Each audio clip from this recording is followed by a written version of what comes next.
రాష్ట్రంలో రౌడీయిజం దాడులు ఎక్కువయ్యాయని, అలజడులను అరికట్టడంలో సీఎస్ విఫలమయ్యారని జనసేన తిరుపతి నియోజకవర్గ ఇన్ఛార్జ్ కిరణ్ రాయల్ ఆరోపించారు.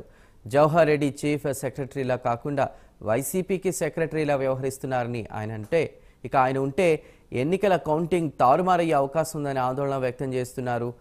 సీఎస్ జవహర్ రెడ్డిని వెంటనే బదిలీ చేయాలని కేంద్ర ఎన్నికల సంఘానికి లేఖ రాశామని కిరణ్ రాయల్ తెలిపారు.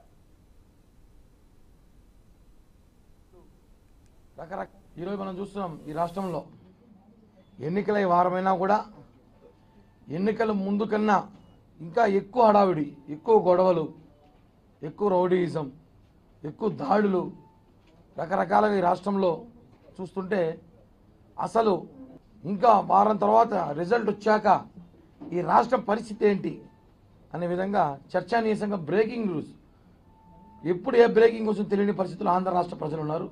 ఆంధ్ర రాష్ట్రం ఉంది. దానికి కారణమైన వ్యక్తులు మాత్రం ఎవరు ఎన్ని చెప్పినా మేమైతే ఒకటే చెప్తున్నాం, దీనికంతా కారణం సిఎస్ జవహర్ రెడ్డి గారు మాత్రమే.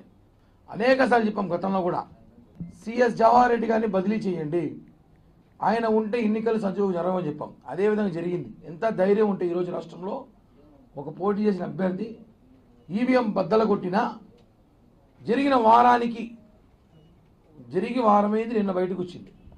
అంటే ఇలాంటివి ఇంకా రాష్ట్రంలో ఎన్ని ఉన్నాయో, ఇన్ని చోట్ల ఏమేమి జరిగాయో ఇవన్నీ కూడా బయట పెట్టాలి. ఈరోజు ఆయన లుకౌట్ నోటీస్ ఇచ్చి ఆయన కనిపిస్తే పట్టుకోండి, పారిపోయారు అని చెప్తున్నారు కదా. నిన్నటి నుంచి ఆయన మీద ఇంత వైరల్ జరుగుతున్న రామకృష్ణారెడ్డి గారి మీద ఆయన ఇంటర్వ్యూ చేసిన ప్రతినిధి ఎవరైతే ఉన్నారో ఆయన కూడా నేరస్తులు చేర్చారు.